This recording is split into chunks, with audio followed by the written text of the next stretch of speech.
welcome to Seconds with Silk. I'm Silkauskas, and I'm glad that you're watching. Today I want to talk to you about 4 ways to encourage yourself.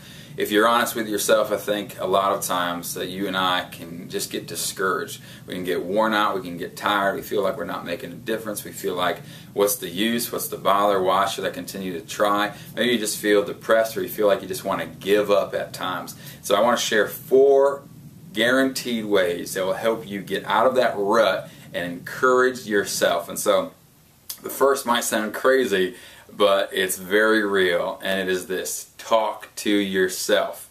In Psalm 42, David does this exact thing. He talks to himself. He says, "Why are you downcast, O my soul? Why are you down?" He says, look to God. Put your hope in God. And so that's one thing that you and I can do to encourage ourselves. Start talking to ourselves. Like, wait a minute, and I do this. John, what are you doing? Why are you down? Man, wake up. Realize how much you have been given, how blessed you are. Start walking in an attitude of gratitude and start giving thanks to God. And so it's a healthy thing to help you get out of a rut. Talk to yourself. Second is prayer and worship. This is something that I love because when we get in God's presence, it inspires us, and really it will lift us up out of a rut. It will give us joy, and His joy is our strength. And so I'll put on some Jason Upton, I'll put on some Bethel worship, and I'll just go to town. I'll just worship. I'll just let God even minister to me as I sing to Him, or I'll just allow the worship music to build me up, and I won't even sing. I'll just kind of rest in His presence. But it works every time. When I get in His presence, when I put on some worship music, I just start praying. God literally gives me strength, and He helps me encourage myself. Another thing I want to communicate is just to read. The main thing to read would be Scripture. It is extremely helpful, and God will use it on a regular basis to inspire you. But other things to read are biographies, or autobiographies, or just great authors. People that I love to read that have inspired me, some of their stories are John Wesley, Martin Luther, John G. Lake. Think of Martin Luther King. Think of Smith Wigglesworth, Heidi Baker, Corrie ten Boom, Andy Andrews. Any of these authors, if you check them out, you are going to be inspired. If you read some of their stories, you're going to be encouraged, and you're going to find yourself no longer in a rut.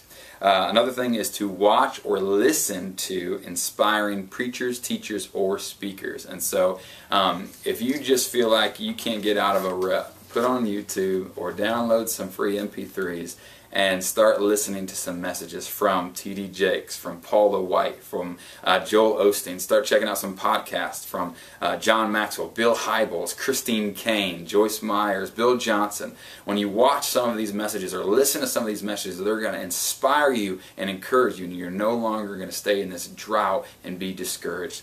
And lastly, I said 4, but I really want to give you a bonus, is get others involved. Maybe you need to ask somebody for prayer. Maybe you want to just get together and have a meal with a friend, and you want to share some of your struggle. There's an amazing power in that. When you share your struggle with somebody and get other people involved, they are going to help you get out of a rut, and they are going to help encourage you. And so the last several weeks we've been talking about hearing from God, and we are going to continue that series next week. But as I've been preaching and teaching on hearing from God, I had to take that note that He put in my heart as He inspired me to take a moment to share this message to encourage you. So be encouraged, and if this hasn't encouraged you, well, now you have 4 opportunities where you can learn, 4 or 5 opportunities where you can learn how to encourage yourself. So put one to practice. Talk to yourself, get alone and pray and worship, read and study the Scripture, or read other biographies or autobiographies, or watch or listen to inspiring speakers, teachers, and preachers. And lastly, get other people involved. Ask other people for prayer, and just have a meal with somebody that you love or that loves you. We'll see you next week.